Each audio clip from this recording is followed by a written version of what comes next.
Once Gautama Buddha says, "Peace comes from within, do not seek it without." In the hustle and bustle of modern life, we often find ourselves pushing, striving, and forcing outcomes in our relentless pursuit of success, happiness, and fulfillment. We believe that through sheer will and effort, we can bend the world to our desires. Yet, as the Buddha's wisdom reminds us, true peace and contentment are not found by forcing external circumstances, but by cultivating a serene mind and a compassionate heart. This chapter, "Don't Force Anything on Your Life," delves into the profound Buddhist principle of non-force, exploring how letting go and allowing life to unfold naturally can lead to deeper peace and greater fulfillment. Through the lens of Zen stories and the teachings of Gautama Buddha, we will embark on a journey to understand the art of non-force, learning to embrace the flow of life with grace and acceptance. Imagine a river flowing gently through a valley. The water does not force its way through obstacles. Instead, it flows around them, finding its path with effortless grace. Similarly, in our lives, when we stop forcing and start flowing, we align ourselves with the natural rhythms of the universe, discovering a sense of ease and harmony that cannot be achieved through struggle. In the following pages, we will explore 20 core Buddhist principles that illuminate the path of non-force. From the understanding of impermanence to the practice of mindfulness, each principle offers a beacon of light, guiding us toward a life of balance, patience, and inner peace. We will learn how to release attachments, cultivate compassion, and trust in the natural unfolding of life's events. As we embark on this journey, let us remember that the teachings of Buddhism are not just philosophical musings, but practical tools for everyday living. By integrating these principles into our daily lives, we can transform our approach to challenges and opportunities, finding joy and contentment not in the forceful pursuit of our goals, but in the gentle, mindful acceptance of the present moment. So, let us begin this exploration with an open heart and a willing mind, ready to embrace the wisdom of non-force and discover the profound peace that lies within. Number 1. Understanding the principle of non-force in Buddhism. To truly grasp the principle of non-force, it is essential to delve into the core teachings of Buddhism, which emphasize balance, harmony, and the natural unfolding of life. In this section, we will explore the foundational aspects of non-force, starting with its definition, and then moving on to the concept of the middle way and the importance of interconnectedness. Definition of non-force. Non-force, or non-striving, is a central tenet in Buddhist philosophy that encourages a gentle and accepting approach to life. It is the practice of allowing things to happen naturally without exerting undue pressure or control. This principle teaches us to flow with life's currents rather than against them, to embrace what comes our way with equanimity and patience.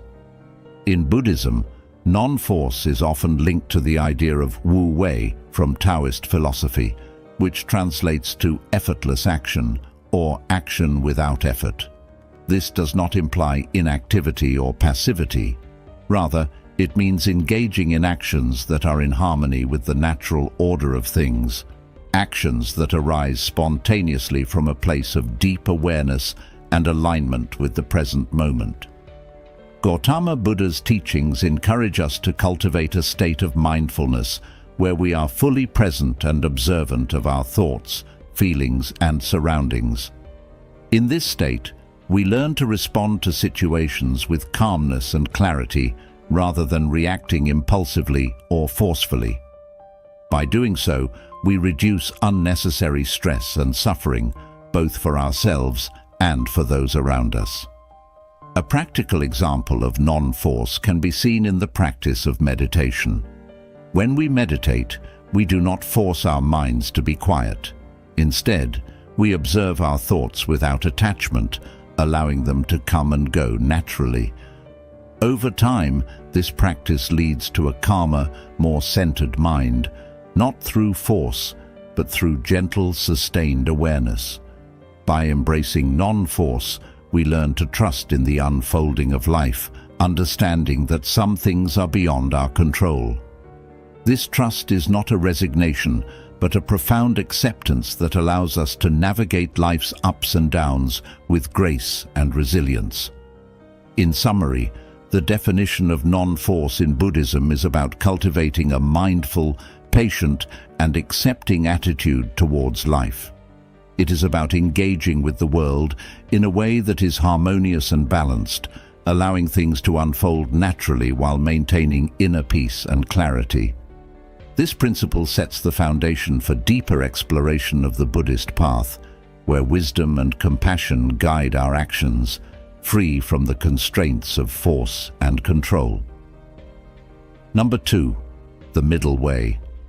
The middle way, or Madhyamaka in Sanskrit, is a fundamental principle in Buddhism that guides practitioners towards a balanced and harmonious life.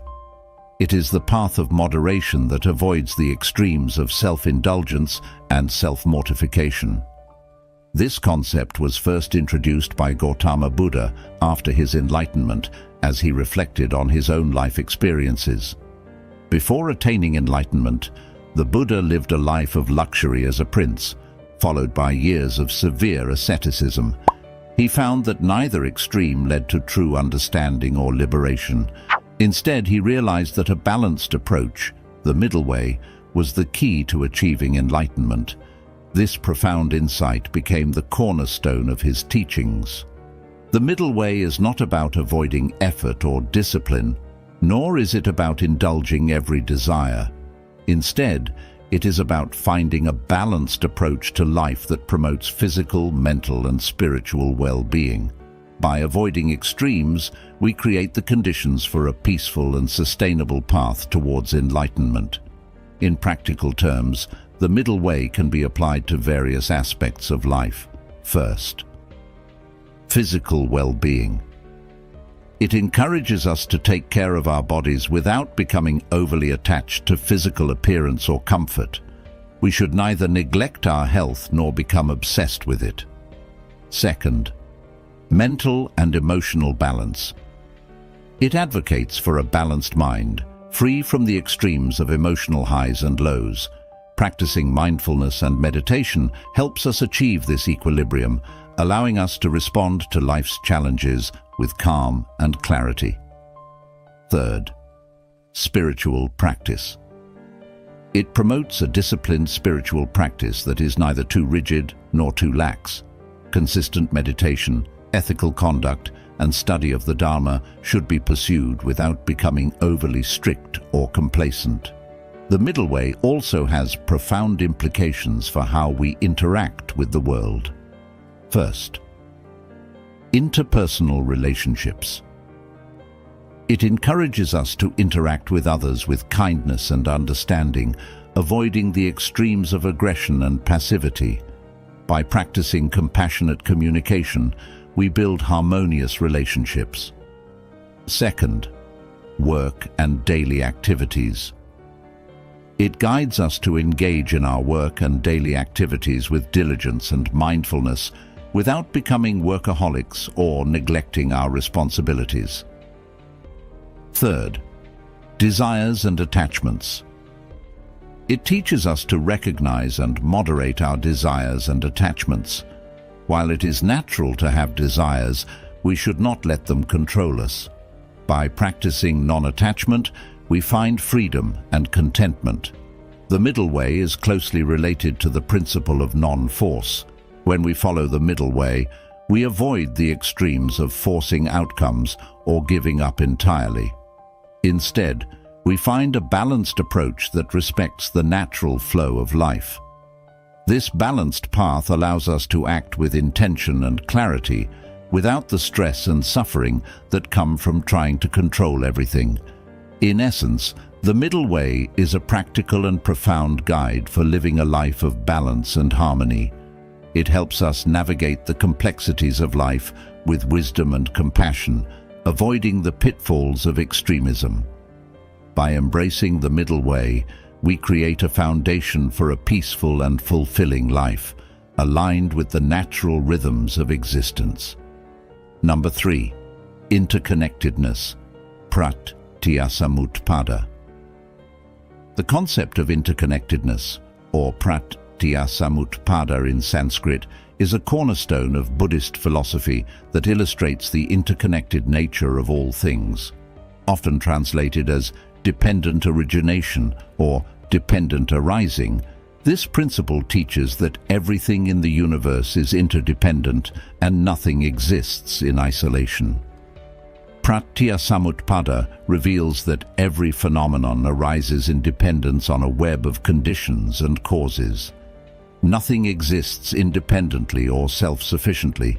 Instead, everything is part of an intricate network of relationships. This understanding profoundly impacts how we view the world and our place within it. To grasp this concept, consider a simple example: a tree.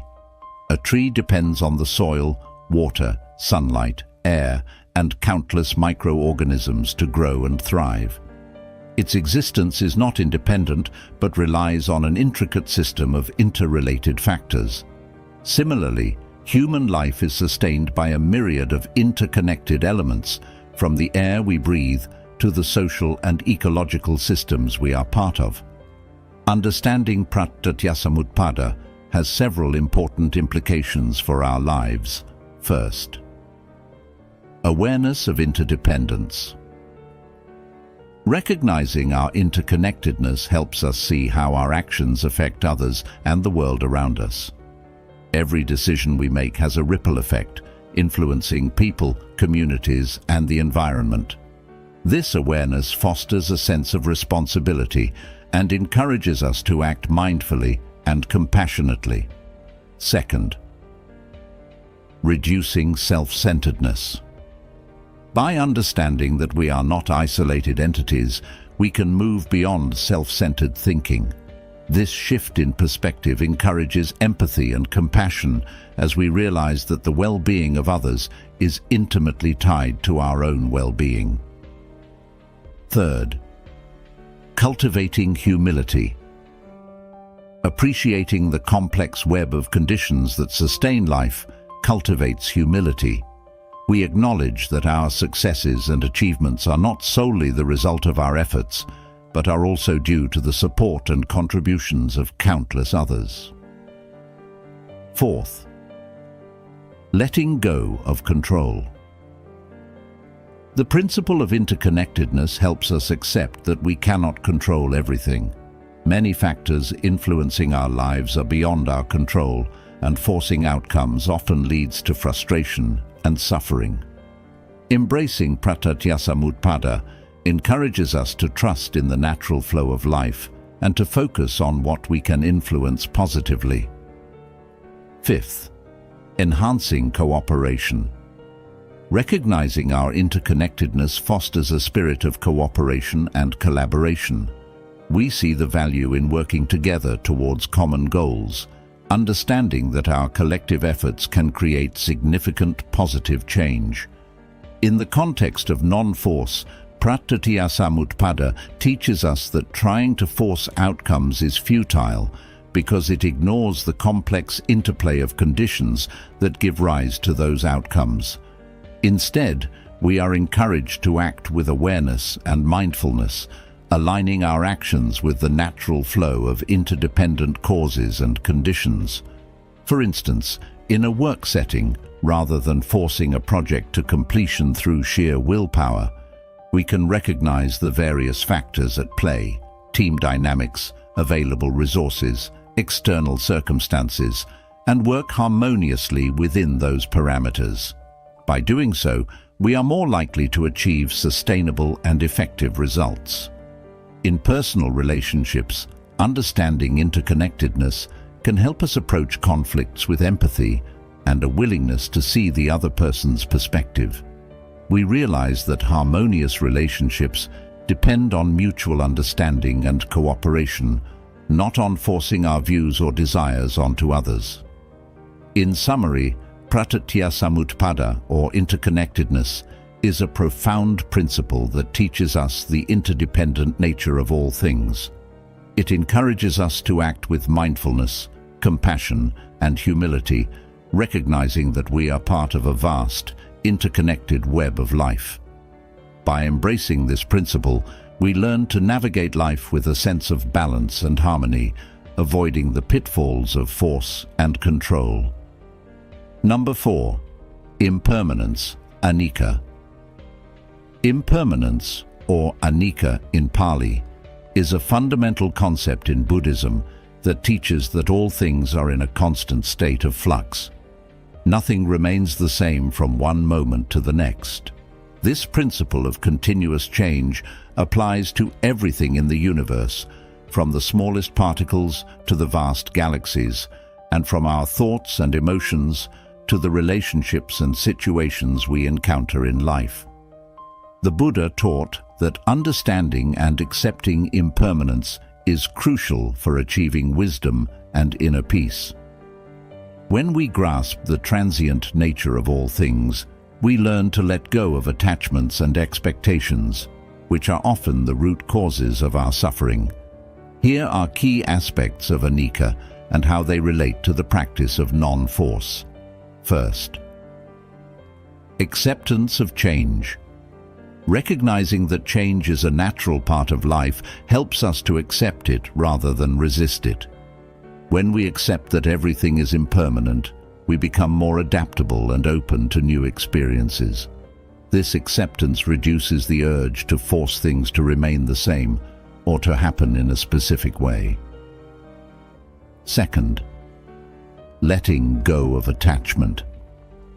Attachments often lead to suffering because we try to cling to things that are inherently transient. By embracing impermanence, we learn to let go of our rigid attachments to people, possessions, and outcomes. This letting go allows us to experience life more fully and with less stress, as we are not constantly trying to control or hold on to what inevitably changes. Third, reduced suffering. Much of our suffering arises from our resistance to change and our desire to control the uncontrollable. By understanding and accepting impermanence, we can reduce this suffering. We learn to flow with the natural course of events rather than struggling against them. Fourth, enhanced presence. Awareness of impermanence brings us into the present moment. When we realize that each moment is fleeting, we are more likely to appreciate and fully engage with the here and now. This presence diminishes the tendency to force outcomes based on past regrets or future anxieties. Fifth, compassion and empathy. Recognizing the impermanent nature of life fosters compassion and empathy. We understand that everyone experiences change and loss, which can deepen our connection to others and inspire us to act with kindness and understanding. In practical terms, applying the principle of anicca involves several mindful practices. Mindfulness meditation. Regular meditation helps us observe the changing nature of our thoughts, emotions, and sensations. Through this practice, we become more attuned to the impermanence within ourselves and the world around us. Reflection.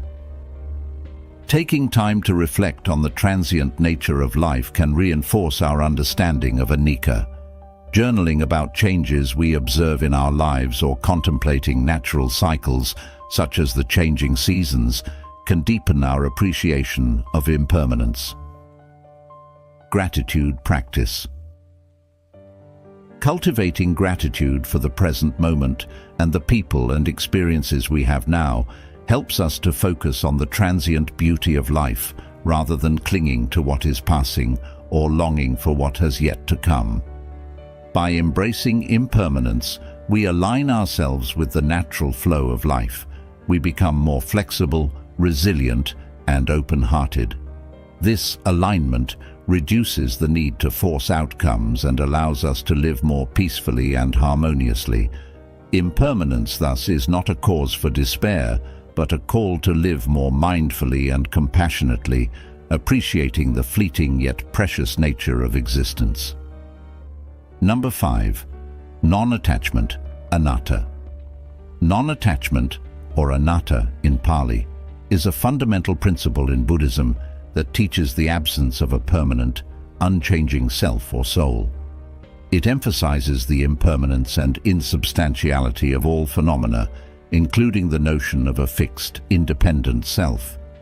The concept of anatta challenges the common belief in a separate, enduring self that exists apart from the changing conditions of life. Instead, it suggests that our sense of self is a construct, a product of our experiences, perceptions, and conditioning that is constantly evolving and dependent on external factors. Here are key aspects of anatta and its relationship to the practice of non-force. 1. Letting go of ego. Anatta encourages us to let go of the egoic attachments that lead to suffering.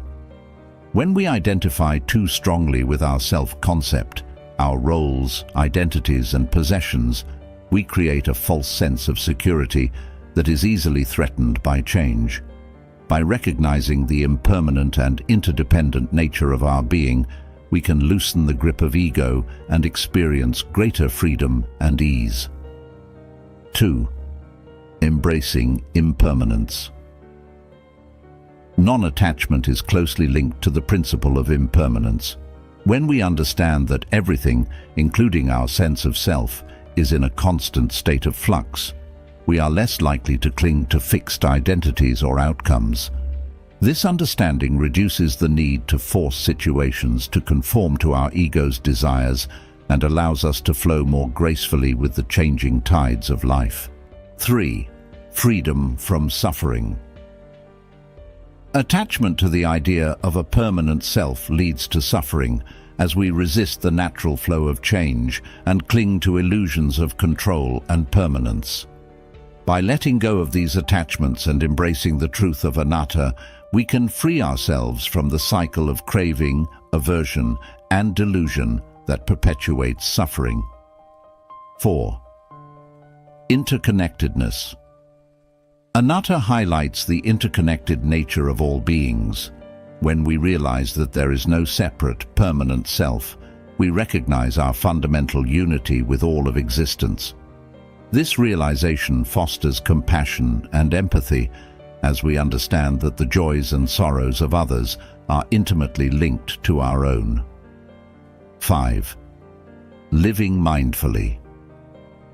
Practicing non-attachment involves being mindful of our attachments and aversions in each moment. By observing our thoughts, emotions, and desires without identification or judgment, we cultivate greater self-awareness and insight.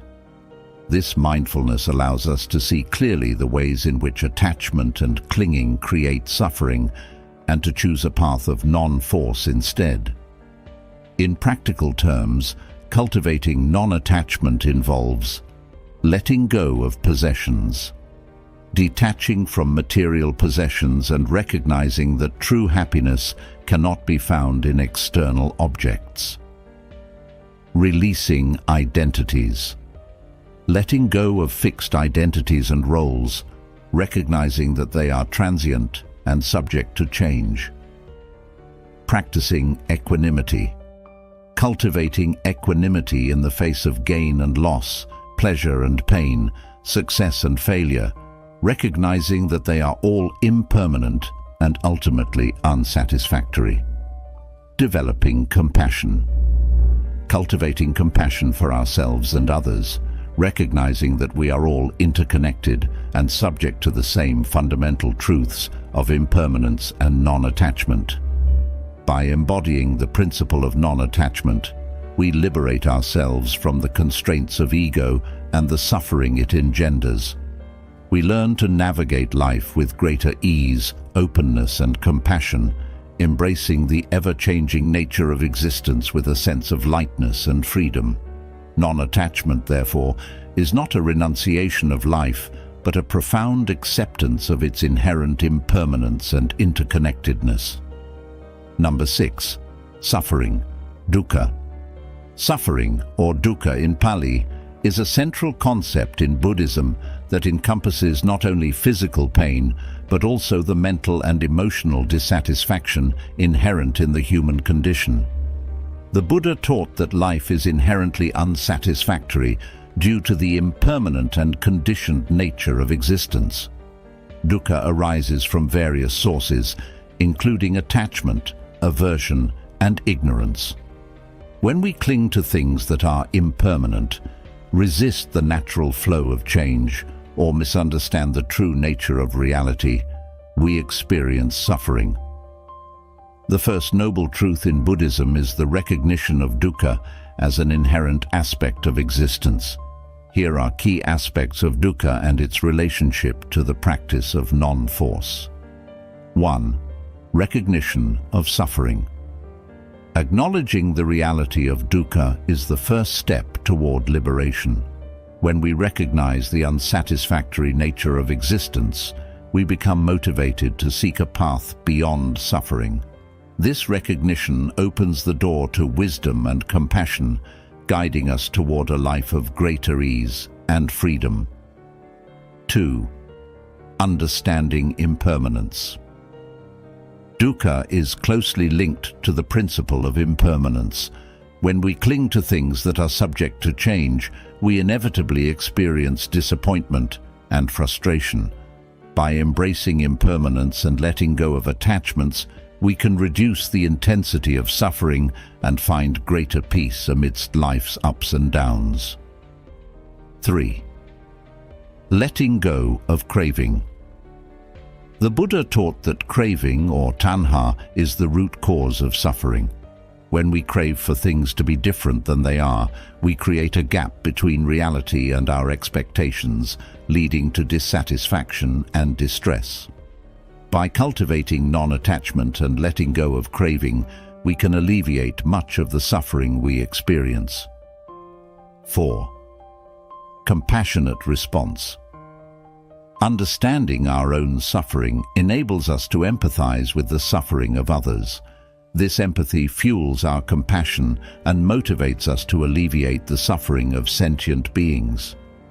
By responding to suffering with kindness and understanding, we contribute to the well-being of all beings and cultivate a more harmonious world. 5. Mindful awareness. Practicing mindfulness allows us to observe our thoughts, emotions, and sensations without becoming entangled in them. By developing this mindful awareness, we can recognize the arising of suffering and respond skillfully rather than reacting impulsively.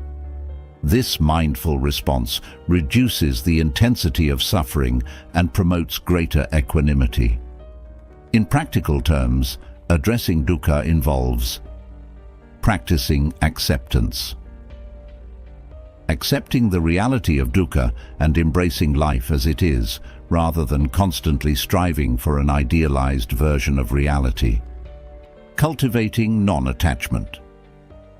Letting go of attachments and desires that perpetuate suffering, recognizing that true happiness does not depend on external conditions. Developing wisdom. Reflecting on the impermanent and conditioned nature of existence, gaining insight into the causes and cessation of suffering, as taught in the Four Noble Truths. Engaging in compassionate action. Responding to suffering with compassion and kindness, both towards ourselves and others, alleviating the causes of suffering wherever possible. By addressing the root causes of suffering and cultivating a life of wisdom, compassion, and non-attachment, we can reduce the intensity of dukkha and find greater peace and fulfillment. While we may not be able to eliminate all suffering entirely, we can learn to navigate life's challenges with grace and resilience, embracing the principle of non-force as a guiding light on the path to liberation. Number 7. Mindfulness, sati. Mindfulness, or sati in Pali, is a foundational practice in Buddhism that involves paying attention to the present moment with openness, curiosity, and non-judgmental awareness. It is the practice of being fully present in each moment, observing our thoughts, emotions, sensations, and surroundings without attachment or aversion. The Buddha emphasized the importance of mindfulness as a means to cultivate wisdom, compassion, and inner peace. By training the mind to be present and aware, we can break free from the cycle of reactive patterns and habitual tendencies that perpetuate suffering. Here are key aspects of mindfulness and its relationship to the practice of non-force. 1. Present moment awareness. Mindfulness involves bringing our attention to the present moment rather than dwelling on the past or worrying about the future. When we are fully present, we can respond to life's challenges with clarity and wisdom, rather than reacting impulsively out of habit or conditioning. 2. Non-judgmental observation. Mindfulness encourages us to observe our thoughts, emotions, and sensations without judgment or criticism.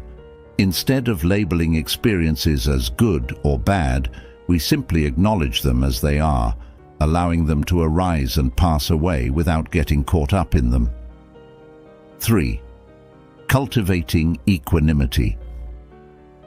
Through mindfulness, we develop equanimity, or a balanced state of mind, that allows us to remain steady and composed in the face of life's ups and downs.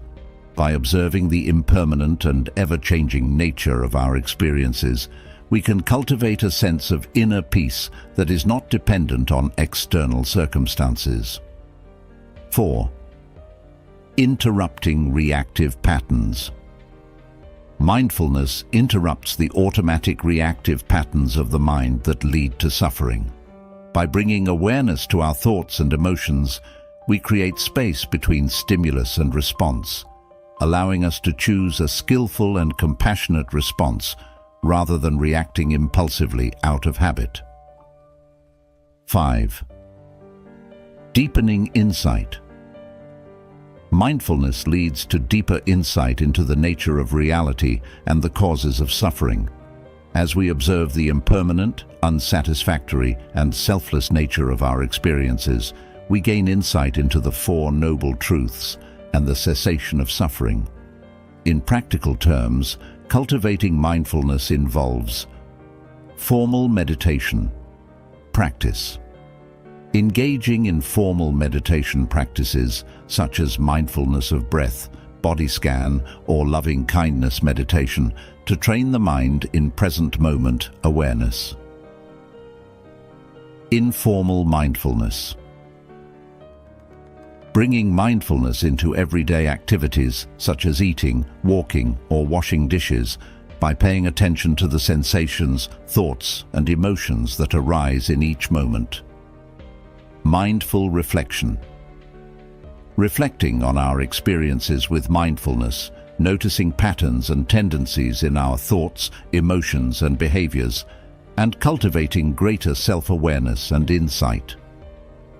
Integration into daily life. Applying mindfulness to difficult situations and interactions, bringing awareness and compassion to challenging moments, and responding skillfully rather than reacting habitually.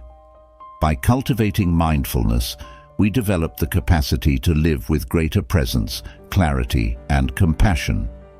Mindfulness allows us to embrace the principle of non-force by letting go of the need to control or manipulate our experiences, and by responding to life with openness and acceptance. As we deepen our practice of mindfulness, we discover a profound sense of peace and freedom that arises from being fully present in each moment. Number 8. Equanimity, upekkha. Equanimity, or upekkha in Pali, is a quality of balance, tranquility, and even-mindedness that arises from a deep understanding of the impermanent and interconnected nature of existence. It is the ability to remain calm and composed in the face of life's ups and downs, neither clinging to pleasant experiences nor resisting unpleasant ones. The Buddha taught that cultivating equanimity is essential for achieving true peace and liberation. When we are able to meet each moment with equanimity, we free ourselves from the roller coaster of emotions and reactions that lead to suffering.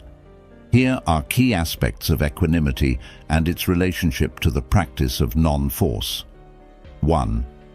Stability in the midst of change. Equanimity allows us to remain stable and grounded, even as the circumstances of life change unpredictably. By recognizing the impermanent nature of all things, we can meet both joy and sorrow with a steady heart, knowing that all experiences are transient and ultimately unsatisfactory. 2. Non-attachment to outcomes. Equanimity involves letting go of attachment to specific outcomes and relinquishing the need to control or manipulate situations. When we are free from attachment, we can accept whatever arises with grace and acceptance, without trying to force things to be different than they are. 3. Compassionate detachment. Equanimity does not mean indifference or apathy. Instead, it is a compassionate detachment that allows us to respond to the suffering of others with empathy and kindness, without becoming overwhelmed by their pain or feeling compelled to fix their problems. 4. Balanced response to pleasure and pain. Equanimity helps us to maintain balance in the face of pleasure and pain. Rather than becoming excessively elated by success or devastated by failure, we can meet both with a calm and balanced mind, recognizing that both are impermanent and subject to change. 5. Spacious awareness. Equanimity arises from a spacious awareness that embraces the totality of our experience without getting caught up in the fluctuations of the mind. By resting in this spacious awareness, we can observe our thoughts, emotions, and sensations with detachment and clarity, allowing them to arise and pass away without grasping or aversion. In practical terms, cultivating equanimity involves mindfulness practice. Developing mindfulness allows us to observe our experiences with equanimity, noticing the transient nature of thoughts, emotions, and sensations without getting caught up in them. Compassion practice. Cultivating compassion towards ourselves and others helps to soften the edges of our reactions and fosters a sense of equanimity in the face of suffering. Reflective inquiry. Reflecting on the impermanent and interconnected nature of existence, gaining insight into the causes of suffering and the cessation of suffering as taught in the Four Noble Truths. Self-compassion. Practicing self-compassion allows us to meet our own imperfections and challenges with equanimity, recognizing that we are all on a journey of growth and learning. By cultivating equanimity, we develop a deep sense of peace and stability that transcends the changing circumstances of life. Equanimity allows us to embrace the principle of non-force by relinquishing the need to control or manipulate our experiences, and by responding to life with balance, acceptance, and compassion. As we deepen our practice of equanimity, we discover a profound sense of freedom and liberation that arises from being at ease with whatever arises in each moment. Number 9. Compassion, karuna. Compassion, or karuna in Pali, is a fundamental quality in Buddhism that embodies the wish for all beings to be free from suffering and the commitment to alleviate the suffering of others. It is the heartfelt response to the pain and struggles of sentient beings, accompanied by the desire to offer support, comfort, and kindness. The Buddha taught that compassion is essential for cultivating wisdom and awakening the heart. By cultivating compassion, we not only alleviate the suffering of others, but also transform our own hearts and minds, leading to greater inner peace and fulfillment. Here are key aspects of compassion and its relationship to the practice of non-force. 1. Empathetic understanding. Compassion arises from empathetic understanding of the suffering of others. When we recognize the universal nature of suffering and empathize with the struggles of sentient beings, our hearts naturally open with compassion. 2. Active response. Compassion is not merely a passive feeling, but a dynamic force that motivates us to take action to alleviate the suffering of others. Whether through acts of kindness, service, or advocacy, compassionate action is the expression of our commitment to ease the pain of others. 3. Non-discrimination. True compassion is inclusive and non-discriminatory. It extends to all beings regardless of their background, beliefs, or actions. By cultivating compassion without bias or judgment, we break down barriers and cultivate a sense of interconnectedness with all of life. 4. Self-compassion. Compassion begins with ourselves. When we extend kindness and understanding to our own struggles and imperfections, we create the foundation for genuine compassion towards others. Self-compassion enables us to approach ourselves and others with greater empathy and acceptance. 5. Transformative power. Compassion has the power to transform both the giver and the receiver. When we act with compassion, we cultivate qualities such as generosity, patience, and forgiveness within ourselves, leading to greater inner peace and happiness. At the same time, our acts of compassion have a ripple effect, inspiring others to cultivate kindness and creating a more compassionate world. In practical terms, cultivating compassion involves developing empathy. Cultivating empathy through practices such as loving-kindness meditation, which involves generating feelings of love and compassion towards ourselves and others. Acting with kindness. Engaging in acts of kindness and generosity towards others, whether through small gestures of kindness or more significant acts of service. Practicing forgiveness. Cultivating forgiveness towards ourselves and others, recognizing that holding on to resentment and grudges only perpetuates suffering. Engaging in social justice. Advocating for justice and equality for all beings, addressing the root causes of suffering and working towards creating a more compassionate society. By cultivating compassion, we align ourselves with the principle of non-force by responding to the suffering of others with kindness, understanding, and support, rather than trying to force outcomes or fix problems. Compassion opens our hearts to the interconnectedness of all beings and inspires us to live with greater wisdom, kindness, and integrity. As we deepen our practice of compassion, we contribute to the alleviation of suffering in the world and create conditions for greater peace and happiness for all beings. Number 10. Loving kindness, metta. Loving kindness, or metta in Pali, is a profound quality of unconditional love, friendliness, and goodwill towards all beings. It is the heartfelt wish for the well-being, happiness, and safety of oneself and others, without exception. The practice of loving kindness is central to Buddhism as it cultivates a sense of connection, empathy, and generosity towards all beings. By nurturing loving kindness, we dissolve barriers of separation and foster a sense of unity and interconnectedness with all of life. Here are key aspects of loving kindness and its relationship to the practice of non-force. 1. Universal love.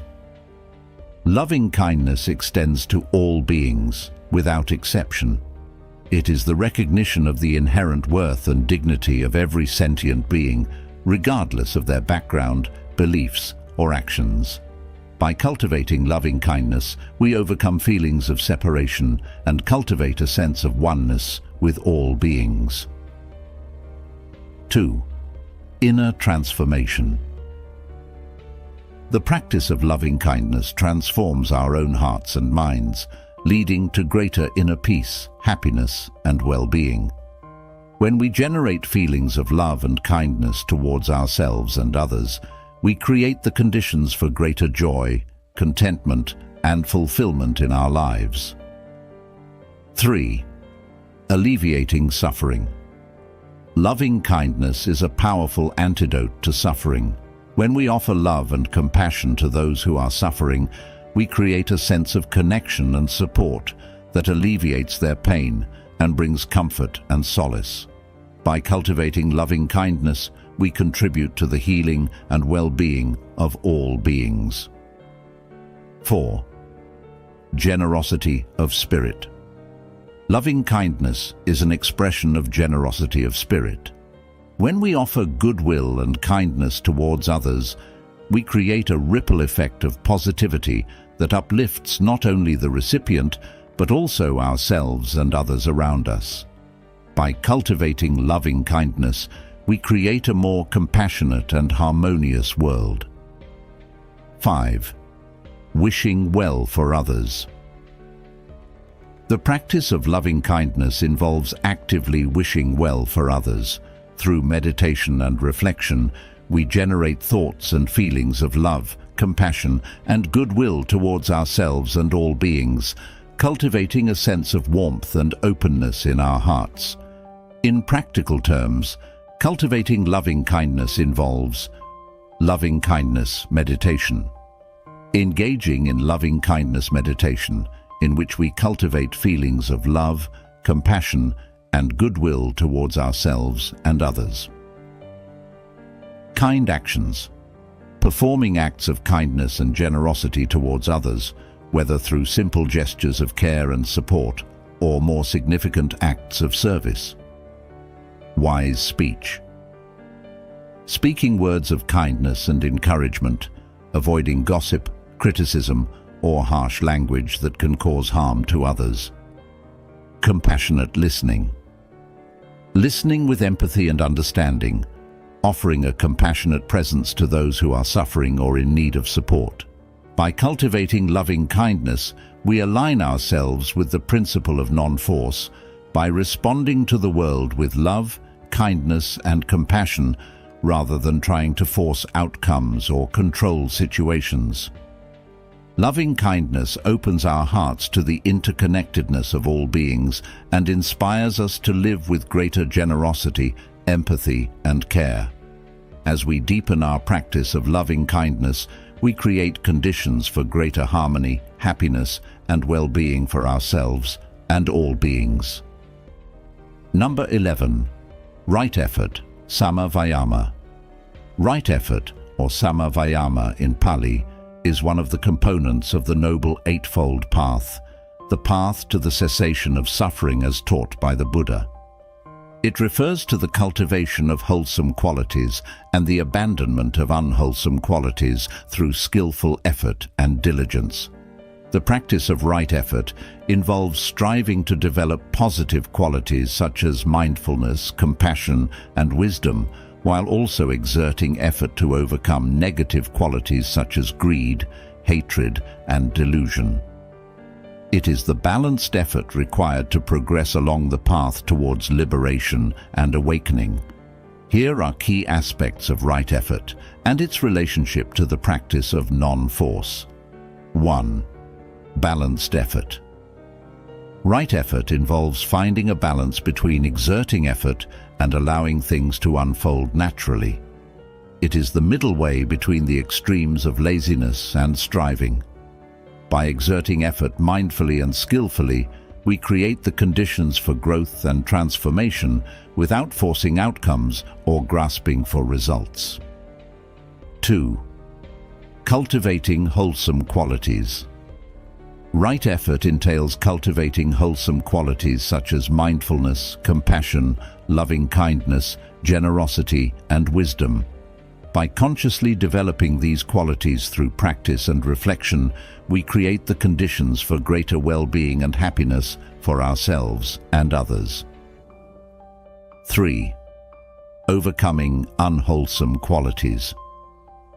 Right effort also involves exerting effort to overcome unwholesome qualities such as greed, hatred, anger, jealousy, and ignorance. Through mindfulness and introspection, we recognize these unwholesome tendencies within ourselves and make a concerted effort to abandon them, cultivating greater inner peace and freedom as a result. 4. Persistent practice. Right effort requires persistence and determination in the face of obstacles and challenges. It is the willingness to continue practicing diligently, even when progress seems slow or difficult. By maintaining a steadfast commitment to the path, we gradually cultivate the qualities necessary for awakening. 5. Non-attachment to results. Right effort is characterized by a non-attachment to results. While we exert effort in our practice, we let go of expectations and attachments to specific outcomes. Instead, we focus on the process of cultivation itself, trusting that the fruits of our efforts will manifest in their own time. In practical terms, cultivating right effort involves mindful practice. Engaging in mindfulness practices such as meditation, reflection, and daily mindfulness activities to develop awareness of our thoughts, emotions, and behaviors. Skillful action.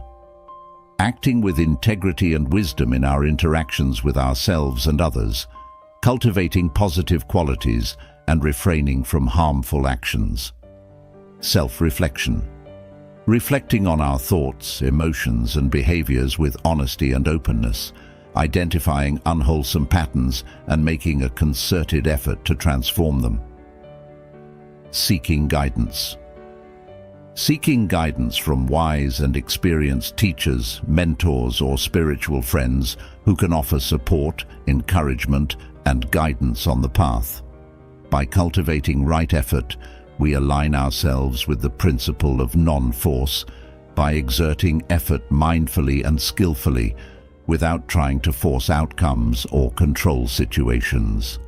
Right effort is the diligent cultivation of the qualities necessary for liberation and awakening, leading to greater peace, happiness, and well-being for ourselves and all beings. As we deepen our practice of right effort, we create the conditions for profound transformation and liberation from suffering. Number 12. Right intention, Sama Sankappa. Right intention, or Sama Sankappa in Pali, is another aspect of the Noble Eightfold Path, which serves as a guide to living a life of wisdom, ethical conduct, and mental development. It refers to the cultivation of wholesome intentions and attitudes that are conducive to spiritual growth and liberation from suffering. The practice of right intention involves aligning our intentions with the principles of non-harming, non-ill will, and non-cruelty.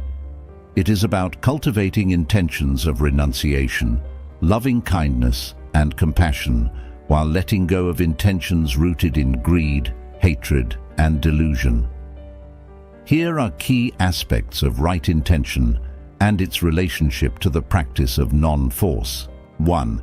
Alignment with ethical principles.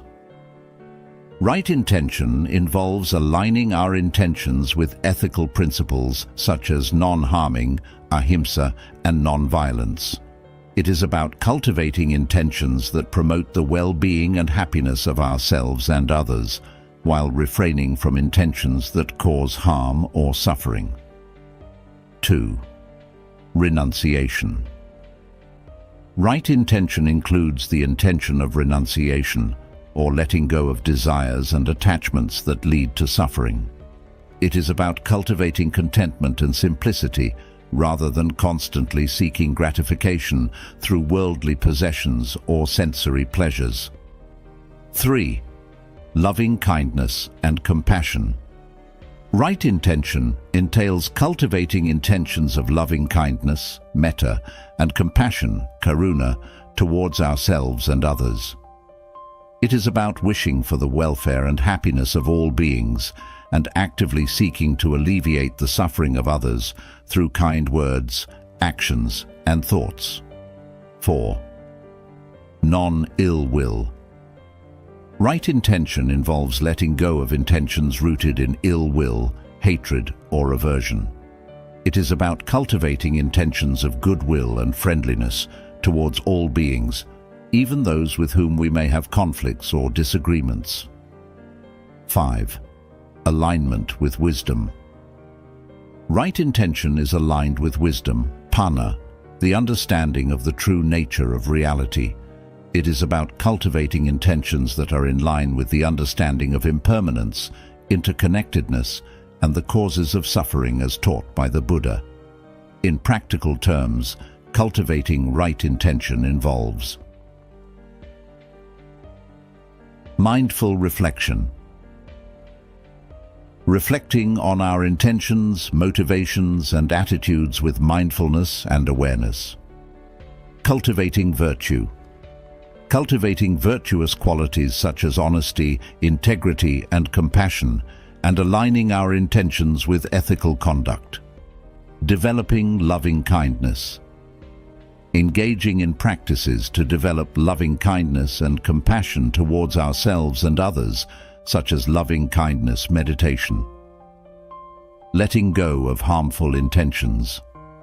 Recognizing and letting go of intentions rooted in greed, hatred, and delusion, and cultivating intentions that promote peace, happiness, and well-being. By cultivating right intention, we align ourselves with the principle of non-force by cultivating wholesome intentions and attitudes that lead to greater peace, happiness, and well-being for ourselves and others. Right intention is the foundation of ethical conduct and mental development on the path to liberation from suffering. As we deepen our practice of right intention, we create the conditions for profound transformation and awakening. Number 13. Right action, samma-kammanta. Right action, or samma-kammanta in Pali, is one of the components of the Noble Eightfold Path, which serves as a guide to living a life of ethical conduct and spiritual development. It refers to the cultivation of wholesome actions that are in alignment with the principles of non-harming, honesty, and integrity. The practice of right action involves refraining from actions that cause harm to oneself or others, and engaging in actions that promote well-being, harmony, and compassion. It is about living ethically and responsibly with consideration for the welfare of all beings. Here are key aspects of right action and its relationship to the practice of non-force. 1. Non-harming. Right action involves refraining from actions that cause harm or violence to oneself or others. It is about cultivating a sense of reverence for life and treating all beings with kindness, compassion, and respect. 2.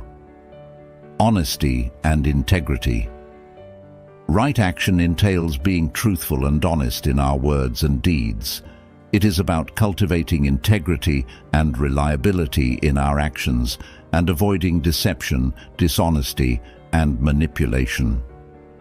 3. Respect for property. Right action involves respecting the property and possessions of others. It is about refraining from stealing, cheating, or taking advantage of others for personal gain, and instead cultivating generosity and respect for others' belongings. 4. Sexual responsibility. Right action includes refraining from actions that cause harm or exploitation in the realm of sexuality. It is about cultivating sexual responsibility, honesty, and respect for oneself and others, and avoiding sexual misconduct, such as adultery or exploitation. 5. Mindful consumption. Right action involves being mindful of our consumption habits and their impact on ourselves, others, and the environment. It is about cultivating moderation, simplicity, and sustainability in our consumption patterns and avoiding overindulgence or wastefulness. In practical terms, cultivating right action involves mindful awareness. Cultivating mindfulness and awareness in our actions, speech, and thoughts. Ethical reflection. Reflecting on the ethical implications of our actions and their potential impact on ourselves and others. Developing virtue. Cultivating virtuous qualities such as kindness, compassion, honesty, and generosity, and aligning our actions with these principles. Practicing non-violence. Engaging in practices that promote non-violence and compassion towards all beings, such as loving-kindness meditation and compassionate action.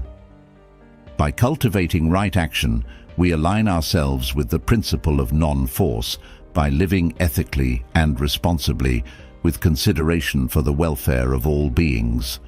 Right action is the foundation of a life of integrity, compassion, and harmony, leading to greater peace, happiness, and well-being for ourselves and others.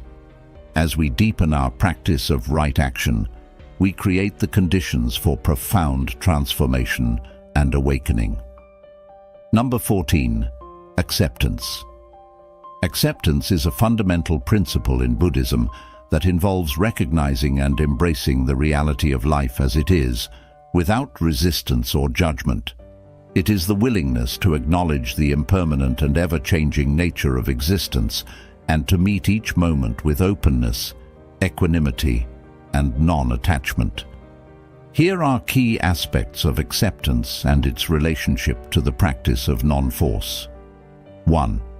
Radical acceptance. Acceptance involves fully acknowledging and embracing the present moment, including its joys, sorrows, challenges, and uncertainties. It is about letting go of the desire for things to be different than they are and finding peace and contentment in the midst of life's ups and downs. 2. Letting go of resistance. Acceptance entails letting go of resistance to the reality of the present moment. It is about surrendering to the flow of life and allowing things to unfold naturally without trying to control or manipulate outcomes. 3. Cultivating equanimity. Acceptance is closely linked to the principle of equanimity.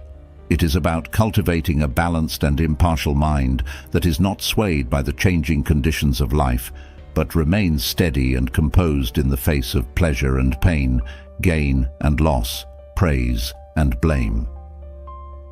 4. Embracing impermanence. Acceptance involves embracing the truth of impermanence, the understanding that all things are transient and subject to change.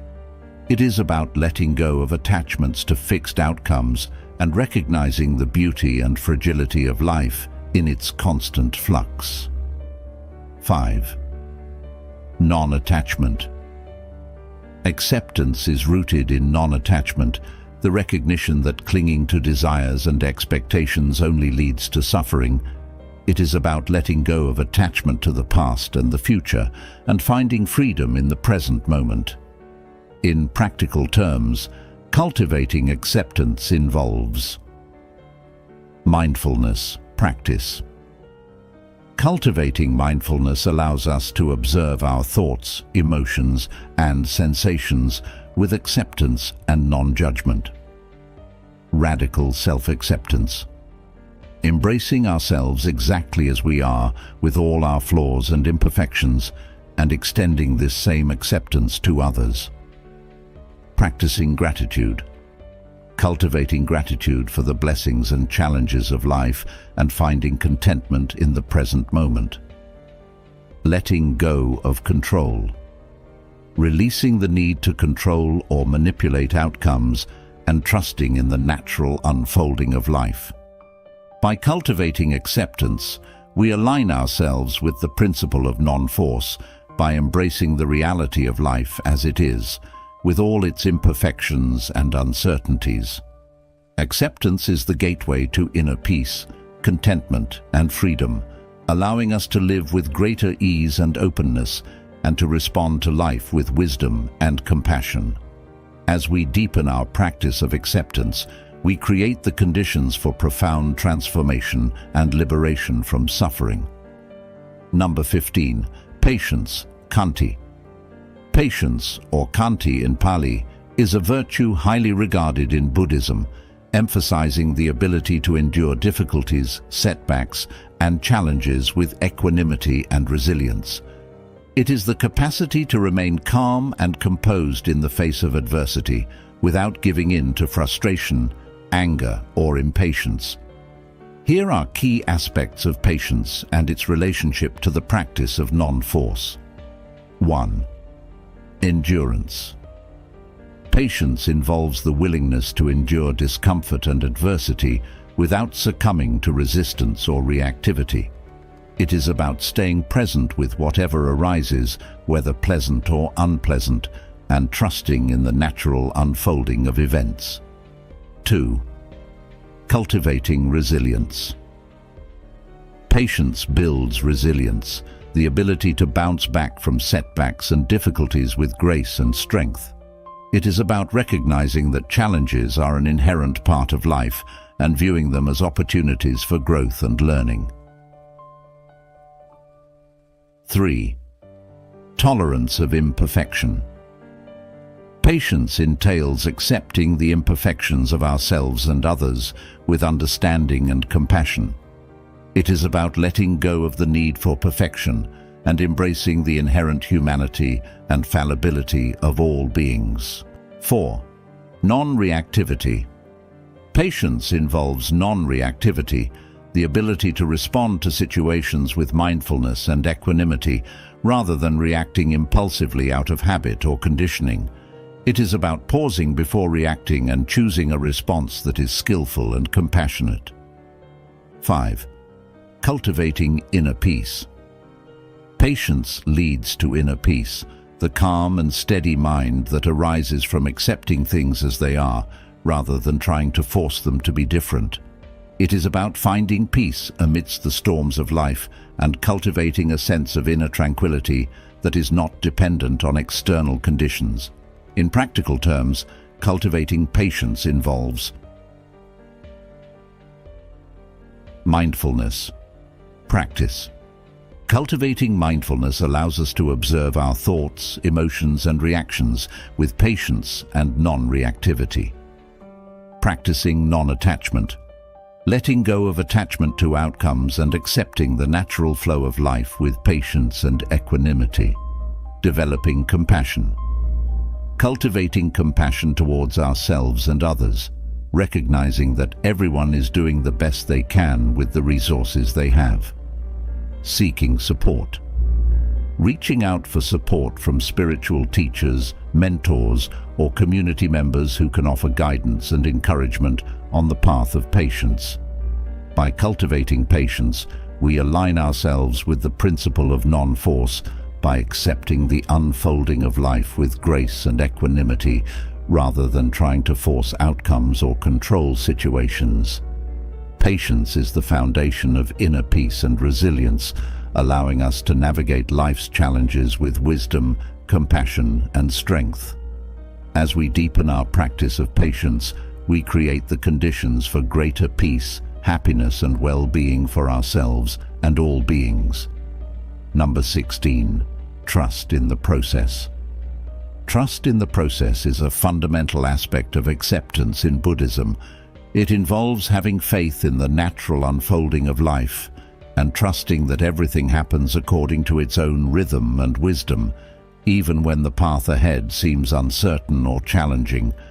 Here are key aspects of trust in the process and its relationship to the practice of non-force. 1. Surrendering to uncertainty. Trust in the process means surrendering to the inherent uncertainty of life and trusting that everything unfolds in its own time and way. It is about letting go of the need for certainty and control and embracing the mystery and unpredictability of existence. 2. Faith in the Dharma. Trust in the process is rooted in faith in the Dharma, the teachings of the Buddha, and confidence in the path of liberation from suffering. It is about trusting that the practices of mindfulness, compassion, and wisdom lead to greater peace, happiness, and freedom. 3. Embracing impermanence. Trust in the process entails embracing the impermanent nature of all things and trusting that change is an inherent part of life. It is about letting go of attachment to fixed outcomes and trusting that every experience, whether pleasant or unpleasant, is an opportunity for growth and transformation. 4. Cultivating patience. Trust in the process is closely linked to the practice of patience. It is about trusting that difficulties and challenges are temporary and that with patience and perseverance we can navigate through them with grace and resilience. 5. Finding freedom in surrender. Trust in the process leads to a sense of freedom in surrender, the freedom that comes from letting go of the need to control or manipulate outcomes and trusting in the inherent wisdom of life itself.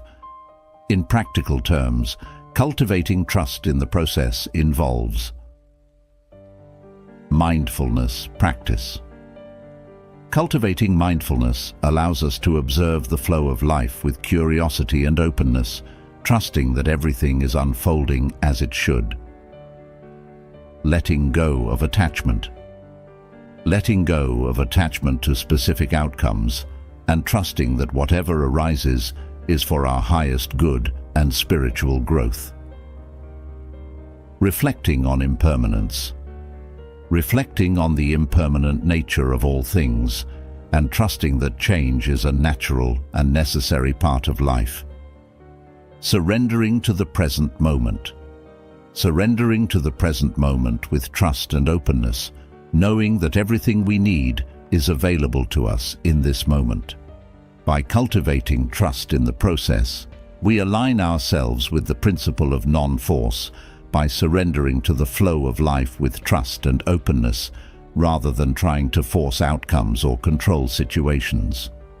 Trust in the process is the gateway to greater peace, freedom, and happiness, allowing us to live with greater ease and joy, and to respond to life with wisdom and compassion. As we deepen our practice of trust in the process, we create the conditions for profound transformation and liberation from suffering. Number 17. Simplicity, Santosha. Simplicity, or Santosha in Pali, is a principle in Buddhism that emphasizes contentment and inner peace through embracing a life of simplicity and moderation. It is the practice of finding fulfillment and happiness in the present moment, rather than seeking satisfaction through external possessions or achievements. Here are key aspects of simplicity and its relationship to the practice of non-force. 1. Contentment with what is. Simplicity involves being content with what we have and finding joy and fulfillment in the present moment, rather than constantly seeking more or striving for external success. It is about appreciating the simple pleasures of life and cultivating gratitude for the abundance that already exists. 2. Letting go of excess. Simplicity entails letting go of excess and living with just what is necessary for our well-being and happiness. It is about decluttering our lives, both physically and mentally, and focusing on what truly matters, rather than being weighed down by unnecessary possessions or distractions. 3. Cultivating inner peace. Simplicity leads to inner peace, the calm and steady mind that arises from letting go of desires and attachments.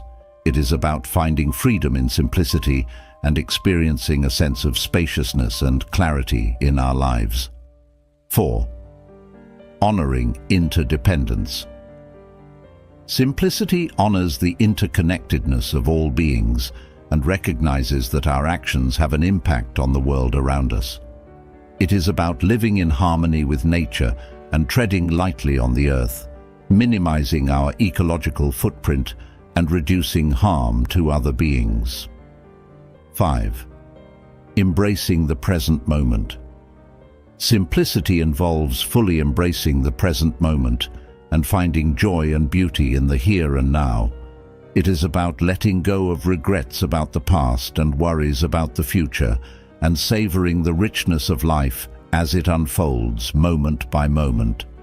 In practical terms, cultivating simplicity involves mindful consumption.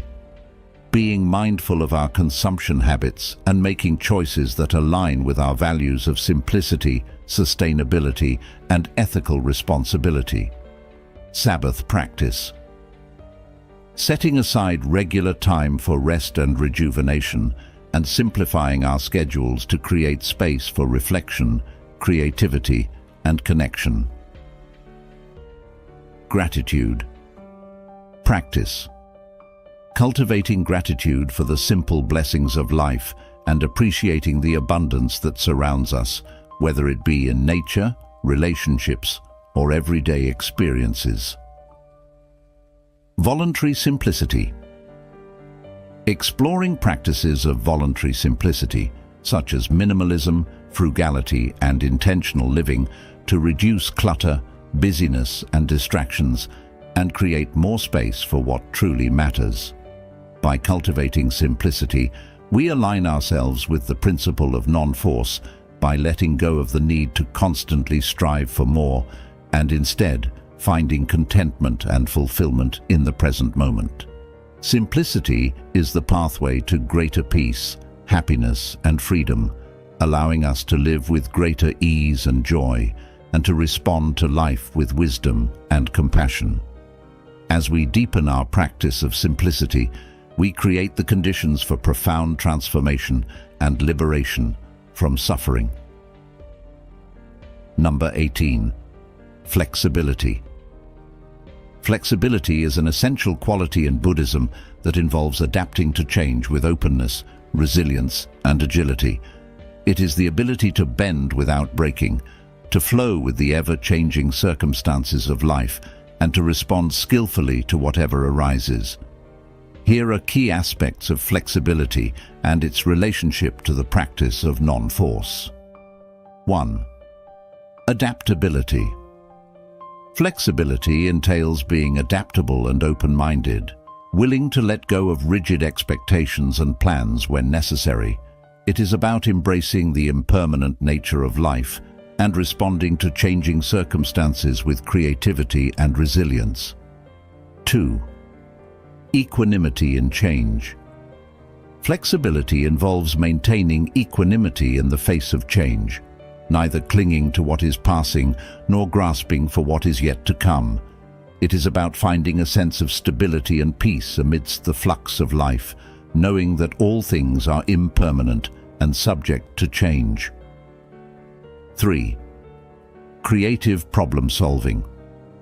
Flexibility empowers us to approach challenges with creativity and resourcefulness, finding innovative solutions to obstacles and setbacks. It is about thinking outside the box and seeing possibilities where others see limitations. 4. Letting go of control. Flexibility entails letting go of the need to control or micromanage every aspect of our lives, and instead trusting in the natural intelligence and wisdom of life itself. It is about surrendering to the flow of life and allowing things to unfold organically without resistance or interference. 5. Embracing uncertainty.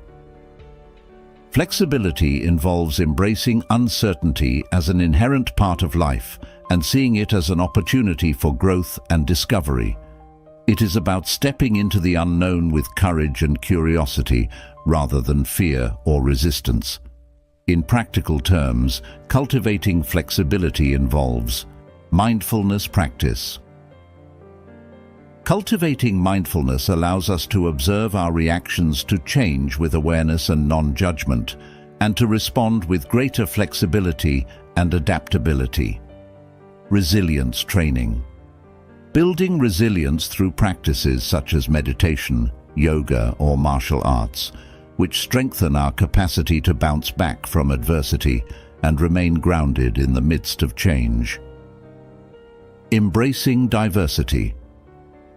Embracing diversity and difference, and recognizing that there are many paths to truth and liberation.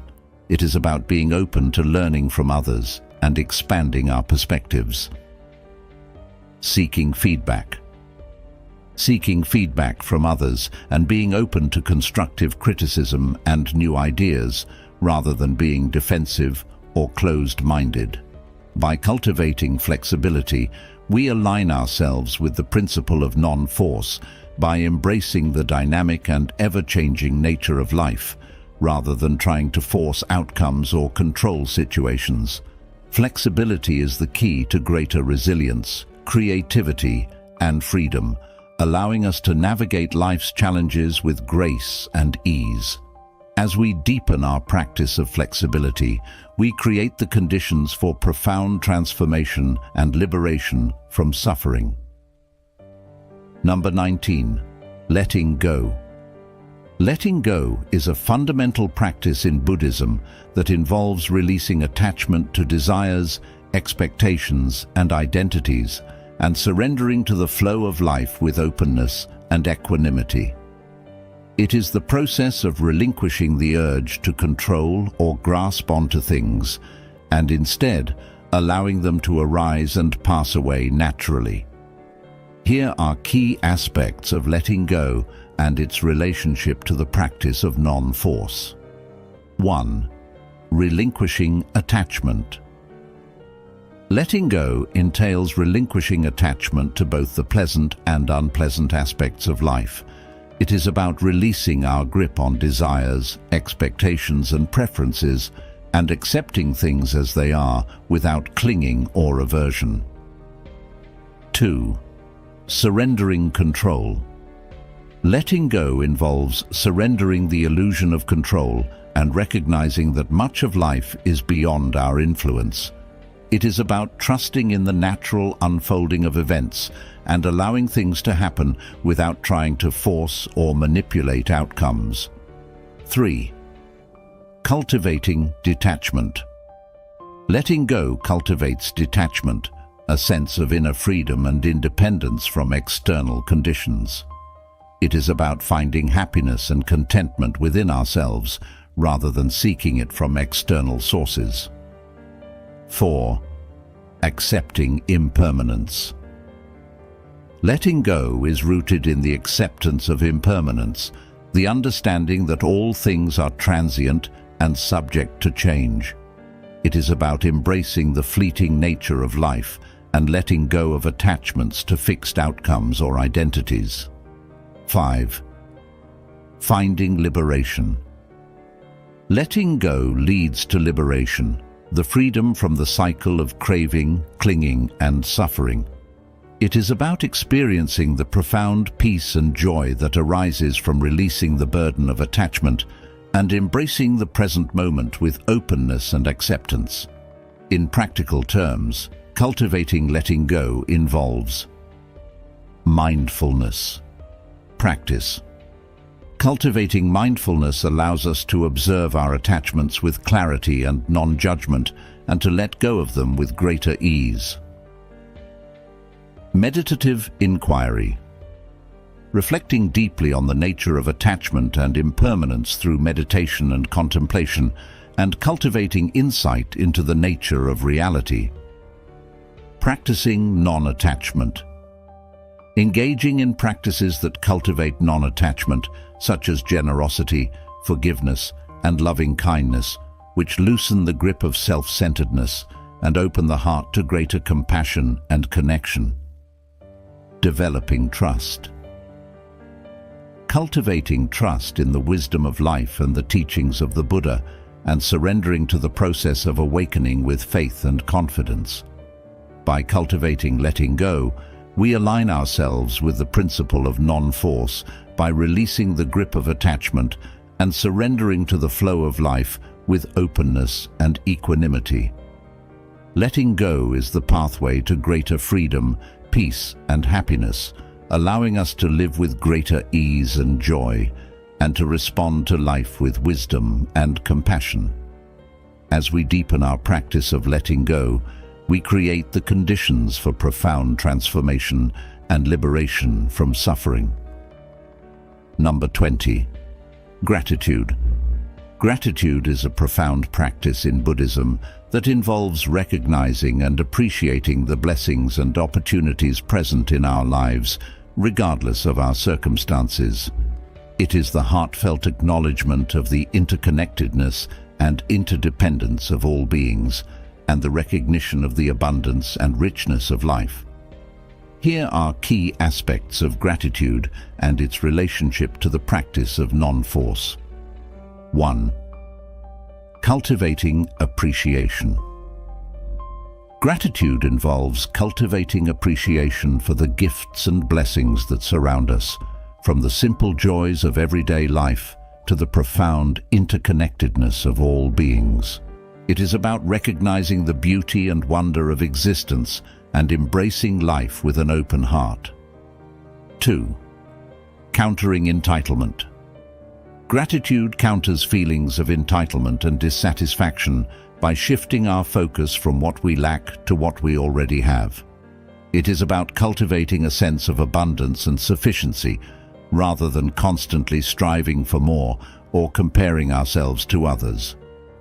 3. Fostering connection. Gratitude fosters connection and intimacy with ourselves, others, and the world around us. It is about recognizing and acknowledging the kindness, generosity, and support of others, and expressing our appreciation in words and actions. 4. Transforming perception. Gratitude transforms our perception of life, enabling us to see challenges and difficulties as opportunities for growth and learning. It is about reframing our experiences through the lens of gratitude, finding meaning and purpose even in the midst of adversity. 5. Cultivating joy. Gratitude is closely linked to the cultivation of joy, the deep sense of well-being and happiness that arises from appreciating the goodness in our lives. It is about savoring the present moment and finding joy in the simple pleasures of life.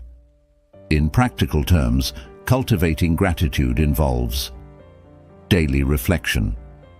Taking time each day to reflect on the blessings and opportunities present in our lives and expressing gratitude for them. Gratitude journaling. Keeping a gratitude journal where we write down things we are grateful for, allowing us to cultivate a habit of gratitude and appreciation.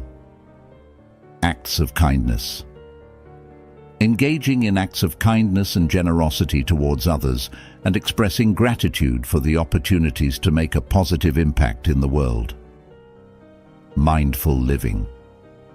Cultivating mindfulness in our daily activities, allowing us to fully appreciate the richness and beauty of each moment. By cultivating gratitude, we align ourselves with the principle of non-force by embracing life with appreciation and open-heartedness, rather than striving for more or resisting what is.